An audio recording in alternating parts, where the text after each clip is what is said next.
యోగా గురువుపై వలపు వల చూసుకోయిగా యోగా గురువునే వేసిద్దామని చూసినాడు మంచిగా. అనారోగ్యం అంటూ వచ్చి ఆశ్రమంలో చేరి గురువుకు దగ్గరై ఫోటోలు వీడియోలు తీసుకొని ఇద్దరు మహిళలంట బ్లాక్మెయిల్ చేసినట. 2 కోట్లు ఇవ్వాలని లేకుంటే అవి బయట పెడతామని బెదిరింపులు. పోలీసులను ఆశ్రయించిన గురువు డబ్బులు ఇస్తామని పిలిపించి ముఠాను పట్టుకున్న పోలీసులు. చూసుకోయిగా మంచిగానే ఉన్నారు వీళ్ళ కథ. ఆశ్రమంలో యోగా గురువు పని చేద్దాం అనుకున్నట.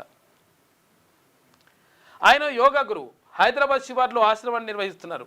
ఆరోగ్యం బాగాలేదంటూ ఆశ్రమానికి వచ్చిన ఇద్దరు మహిళలు ఆయనకు వలపు వల విసిరారు. సన్నిహితంగా ఉన్నట్లు నటించి ఫోటోలు వీడియోలు తీశారు. వాటిని తమ ముఠా సభ్యులకు పంపి యోగా గురువును బ్లాక్మెయిల్ చేశారు. చివరికి పోలీసులకు పట్టుబడ్డారు. బాధితుడు పోలీసులు తెలిపిన వివరాల ప్రకారం చేవెళ్ల వ్యవసాయ మార్కెట్ కమిటీ మాజీ చైర్మన్ మిట్టా వెంకటరంగారెడ్డికి సంబంధించి ఇదంతా కూడా ఉందంట. అయితే మొత్తం మీద యోగా గురువు పనిచేద్దాం అనుకున్నారు. వాళ్ళే దొరికిపోయింది. మొత్తం మీద మంచిగా ఉన్నారు కథ.